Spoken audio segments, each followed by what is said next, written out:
Shalom, selamat pagi jemaat Tuhan. Berjumpa kembali dalam doa pagi online. Mengawali minggu yang baru, saya ajak saudara datang kepada Tuhan. Saya tahu tidak lepas dari pergumulan setiap kita, tapi kita mau datang ke hadirat Tuhan dengan iman percaya bahwa Tuhan adalah pertolongan kita. Mari datang dengan pujian hatiku tenang, berada dekat.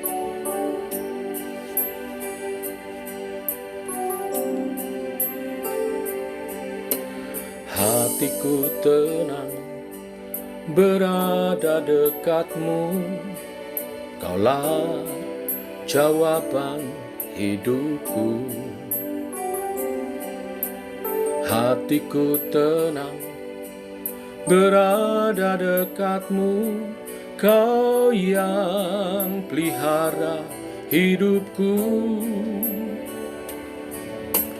Pertolonganmu begitu ajaib, Kau telah memikat hatiku.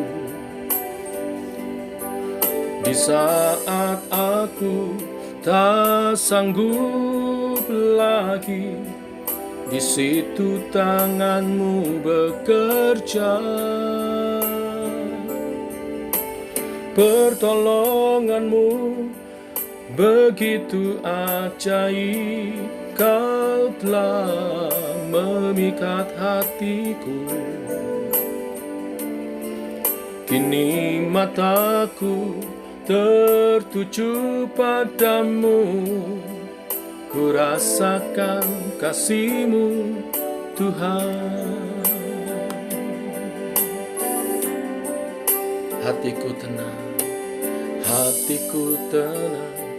berada dekat-Mu.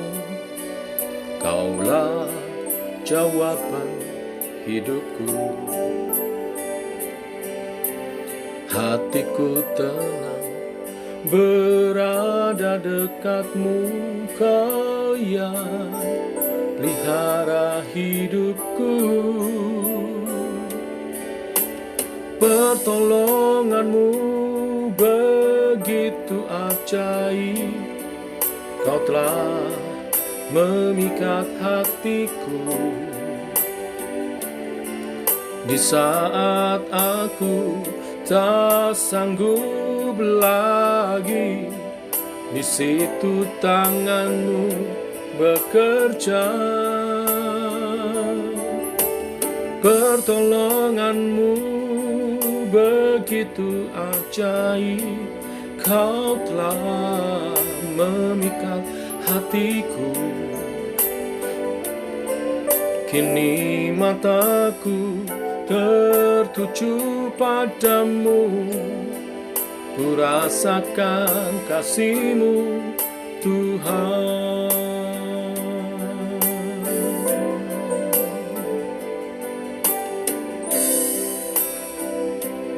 Oh,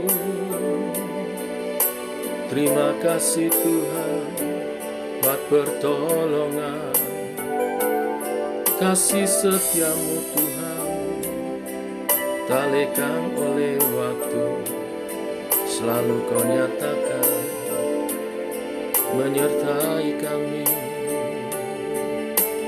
Pertolongan-Mu begitu ajaib, Kau telah memikat hatiku. Kini mataku tertuju padamu, ku rasakan kasih-Mu Tuhan. Kini mataku tertuju padamu, ku rasakan kasih-Mu Tuhan. Kini mataku tertuju padamu, ku rasakan kasih-Mu Tuhan.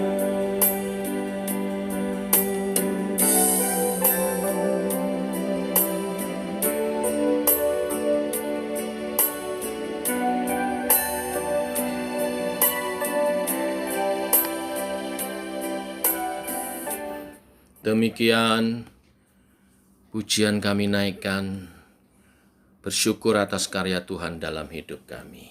Bimbing kami oleh kebenaran firman yang sebentar kami renungkan dalam nama Tuhan Yesus Kristus. Amin. Bapak Ibu, firman Tuhan pada pagi hari ini, saya melanjutkan seri Mujizat Yesus. Kali ini Yesus berjalan di atas air dari Matius pasal 14 ayat 22 sampai 33. Demikian firman Tuhan. Sesudah itu Yesus segera memerintahkan murid-muridnya naik ke perahu dan mendahulunya ke seberang. Sementara itu ia menyuruh orang banyak pulang. Dan setelah orang banyak itu disuruhnya pulang, Yesus naik ke atas bukit untuk berdoa seorang diri. Ketika hari sudah malam, ia sendirian di situ. Perahu murid-muridnya sudah beberapa mil jauhnya dari pantai dan diombang-ambingkan gelombang karena angin sakal. Kira-kira jam 3 malam datanglah Yesus kepada mereka berjalan di atas air. Ketika murid-muridnya melihat dia berjalan di atas air, mereka terkejut dan berseru, "Itu hantu!" Lalu berteriak-teriak karena takut. Tetapi segera Yesus berkata kepada mereka, "Tenanglah, aku ini, jangan takut." Lalu Petrus berseru dan menjawab dia, "Tuhan, apabila Engkau itu, suruhlah aku datang kepadamu berjalan di atas air." Kata Yesus, "Datanglah."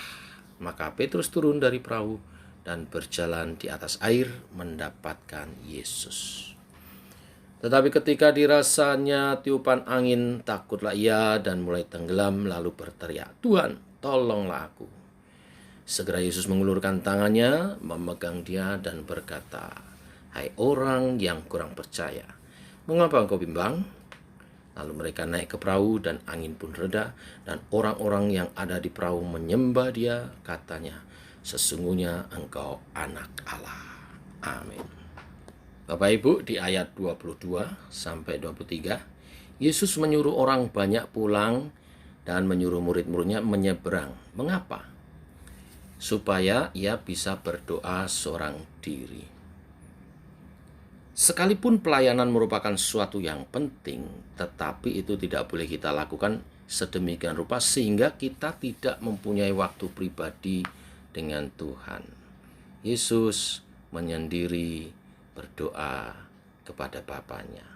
Ingat bahwa sekalipun kita adalah hamba Tuhan, dan karena itu kita harus melayani Tuhan, tetapi kita juga adalah anak. Sehingga Tuhan ingin kita menyediakan waktu bersekutu dengan Bapanya kita. Mengapa harus menyendiri? Bagaimana dengan persekutuan doa, berdoa bersama? Bukankah berdoa bersama jauh lebih besar kuasanya dibanding dengan doa pribadi? Memang, bagaimanapun doa pribadi juga adalah sesuatu yang penting. Ingat bahwa selain kita juga anak Tuhan, Tuhan juga punya hubungan sebagai mempelai laki-laki dan kita mempelainya wanita. Gereja itu adalah mempelainya wanita. Jadi mempelai laki-laki dan mempelai wanita juga penting untuk bersekutu secara pribadi. Jadi jelas Tuhan juga menghendaki kita punya waktu-waktu doa pribadi. Selanjutnya kita akan membahas tentang perjalanan murid-murid di danau. Setelah murid-murid pergi karena perintah Tuhan untuk mendahulunya ke seberang, setelah perahu mereka beberapa mil jauhnya, seperti ditulis di ayat 24, dan kemudian tiba-tiba datang angin sakal mengombang-ambing perahu mereka. Timbul pertanyaan Bapak Ibu Saudara sekalian, mengapa terjadi itu padahal perjalanan mereka adalah diperintahkan oleh Tuhan. Hal ini ingin menjelaskan kepada kita bahwa di dalam pelayanan sekalipun, di dalam ketaatan kita mengikuti arahan Tuhan pun bukan berarti kita tidak menjumpai masalah. Tetapi yang perlu kita yakini bahwa Yesus tidak pernah membiarkannya. Di ayat 25, tepat pada waktunya dia hadir. Ya, ayat 25 mengatakan kira-kira jam 3 malam datanglah Yesus kepada mereka berjalan di atas air. Di ayat 26 dijelaskan murid-murid tidak tahu sehingga mengira Yesus yang berjalan di atas air itu adalah hantu. Banyak sekali orang juga tidak tahu bahwa hidupnya disertai oleh Tuhan, sehingga terus dalam ketakutan. Tetapi melalui kebenaran firman ini kita diingatkan, orang percaya selalu disertai oleh Tuhan. Asal dia melangkah ya atas dasar arahan perintah daripada Tuhan Yesus. Di ayat 27 Tuhan berkata, tenanglah, aku ini jangan takut. Menghadapi gelombang kehidupan, reaksi pertama kita sebagai orang percaya mesti tenang, tidak takut. Kenapa? Karena percaya Tuhan menyertai. Bahkan mujizat Tuhan sediakan. Di ayat 28-29, bagaimana Petrus menanggapi itu dan dia ingin berjalan di atas air. Maka dia mengalami mujizat. Dia berjalan di atas air. Kata Yesus, datanglah. Maka Petrus turun dari perahu dan berjalan di atas air mendapatkan Yesus. Ini suatu bukti nyata bahwa Tuhan itu ingin memberi pengalaman rohani kepada setiap kita. Saya yakin mengapa Yesus tidak bersama-sama di perahu itu. Selain memang untuk berdoa secara pribadi, dia ingin memberi pengalaman rohani bagi murid-muridnya. Tetapi kita mesti percaya dan fokus kepada Tuhan, bukan fokus kepada masalah. Sebab di ayat 30, ketika dirasanya tiupan angin, di terjemahan yang lain, dilihatnya angin bertiup, angin sakal itu, mulailah Petrus tenggelam kembali. Tetapi sekali lagi, Tuhan tidak biarkan. Tuhan pegang Petrus dan angkat dan menegur Petrus di ayat 31. Hei orang yang kurang percaya, mengapa engkau bimbang? Jangan bimbang. Jadi yang ketiga, jangan bimbang berjalan bersama dengan Tuhan. Maka hasilnya ayat 33, dan orang-orang yang ada di perahu menyembah dia, katanya sesungguhnya engkau anak Allah. Segala permasalahan diizinkan di dalam hidup orang percaya untuk menyatakan kuasa Tuhan. Sehingga kita beriman, kita percaya mengenal Yesus sebagai Tuhan, Allah kita. Bukan cuma juru selamat, Tuhan dan Allah kita yang berkuasa. Demikian kebenaran firman Tuhan hari ini. Tuhan memberkati. Mari kita berdoa. Bapa, kami mengucap syukur di hari yang baru mengawali minggu ini. Engkau berfirman bahwa Engkau tidak pernah meninggalkan kami. Ketika kami seturut akan perintah-Mu, walau tak lepas dari pergumulan masalah, Engkau menyertai kami dan menyatakan kuasa-Mu. Ajar kami untuk tetap tenang, melangkah bersama dengan Tuhan, fokus kepadamu Tuhan, dan tidak bimbang. Maka bahkan mujizat Engkau sediakan bagi yang percaya. Kami percaya Engkau memberkati kami percaya Engkau menyertai dan memberi pertolongan kepada kami. Sembuhkan yang sakit, kuatkan yang lemah, hiburkan yang bersusah. Kami bersyafaat bagi saudara-saudara kami yang sedang dalam perawatan. Kami berdoa untuk Ibu Fang-Fang yang dalam perawatan di Semarang. Obat-obat yang dia terima dalam nama Tuhan Yesus, atas seizin-Mu Tuhan membawa kesehatan pemulihan yang daripada Tuhan. Rahmat Tuhan dinyatakan, Bu Fang-Fang pulih kembali, sehat kembali oleh bilur-bilur darah Tuhan Yesus. Kami juga berdoa untuk Tante Cuanki yang juga mengalami kelemahan tubuh, saraf-sarafnya. Kami berdoa dalam nama Tuhan Yesus, oleh bilur-bilur darah Tuhan Yesus, jamah dan sembuhkan. Angkat segala sakit penyakitan dan pulihkan dia. Obat-obat, terapi yang dia jalani semua membawa pemulihan kesehatan bagi tubuhnya. Saraf-saraf tulang-tulang kembali disehatkan, dipulihkan. Kami juga berdoa untuk Bu Warsila yang dalam pemulihan juga Tuhan beri kesehatan yang prima sehingga dapat beraktivitas dan bekerja, melayani kembali dan dapat beribadah. Jemaat-jemaat yang lain yang mungkin tidak kami sebut satu demi satu, tetapi Tuhan menjamah dan memulihkan kesehatan dan menjaga, memberi Tuhan kesehatan, jauhkan dari segala terpapar virus corona, juga sakit penyakit apapun. Jemaat-Mu sehat oleh pertolongan dan perlindungan daripada Tuhan. Oleh darah-Mu yang kudus, Engkau lingkupi kami Tuhan. Kami juga berdoa untuk keluarga almarhum Bapak Diki, baik untuk ibu, anak-anak, cucu menantu semua yang sedang berduka. Tuhan hiburkan, Tuhan beri kekuatan keluarga yang ditinggalkan, karena Pak Diki telah kembali ke rumah Bapa. Biar keluarga berpengharapan di dalam Engkau dan meneladani iman untuk mencari Tuhan dengan sungguh-sungguh.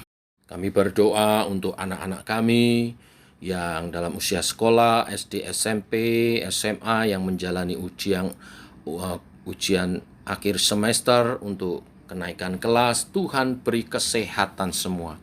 Dengan kesehatan ini mereka semua dapat belajar dengan baik, sehingga Tuhan dapat menangkap pelajaran-pelajaran yang akan dievaluasikan dan beri hikmat ketika belajar, sehingga semua pelajaran dapat dikuasai dan dalam evaluasi ujian akhir semester ini dapat meraih prestasinya dengan baik. Anak-anak kami yang kuliah, yang bekerja juga Tuhan berkati.